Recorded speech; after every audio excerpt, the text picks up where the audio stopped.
मिठाई की जर कंजूसी एक सीमा तक ठीक है। रामनगर गांव में गेंदामल नामक एक ठग रहता था। अपनी ठगी से गेंदामल ने बहुत सारा धन जमा कर लिया था, लेकिन था वह अव्वल दर्जे का कंजूस। एक बार उसकी ससुराल से पत्र आया।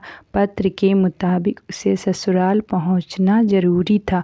पत्र पढ़कर वह सोचने लगा कि ससुराल का सफ़र काफ़ी लंबा है और अगर वहां जाने के लिए घोड़ा किराए पर लिया तो काफ़ी पैसे खर्च हो जाएंगे। घोड़े को तगड़ी खुराक भी देनी होगी। गेंदामल ने सोचा कि पैदल ही चला जाए तो काफ़ी बचत हो सकती है। यह सोचकर गेंदामल ससुराल के लिए पैदल ही निकल पड़ा। रास्ते में उसे ध्यान आया कि ससुराल में खाली हाथ जाना ठीक नहीं है, कुछ मिठाई तो ले जानी पड़ेगी। फिर उसका माथा ठनका।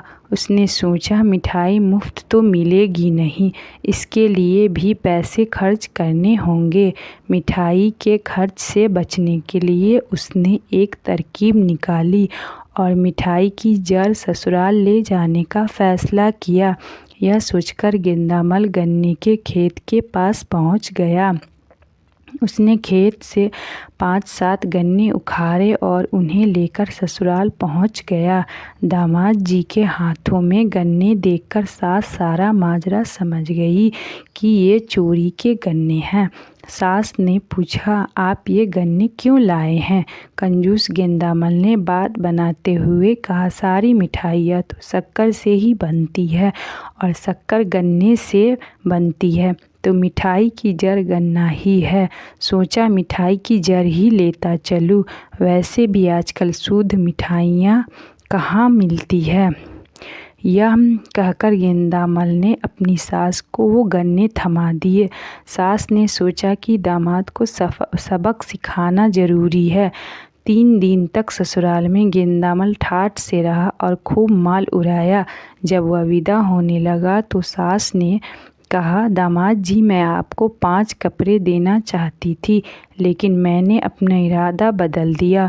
कपड़ों के बदले मैं यह थैली दे रही हूँ, इसमें कपड़ों की जड़ है। गेंदामल ने वह थैली खोली तो उसका मुंह फटा रह गया, क्योंकि थैली में बिनौले के बीज थे। वह कुछ बोलता इससे पहले ही गेंदामल की सास चहक उठी और बोली, दामाद जी, ये बिनौले कपास की जड़ है। बिनौले से कपास उगती है, कपास से सूत बनता है और सूत से कपड़े।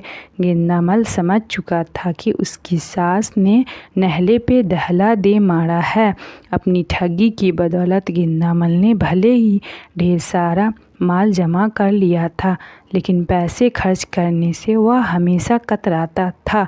एक बार उस कंजूस को ऐसा सबक मिला कि फिर से वह कंजूसी करना भूल गया। कहानी थोड़ी सी भी अच्छी लगी हो तो चैनल को सब्सक्राइब करें, लाइक करें, कमेंट करें। Thank you.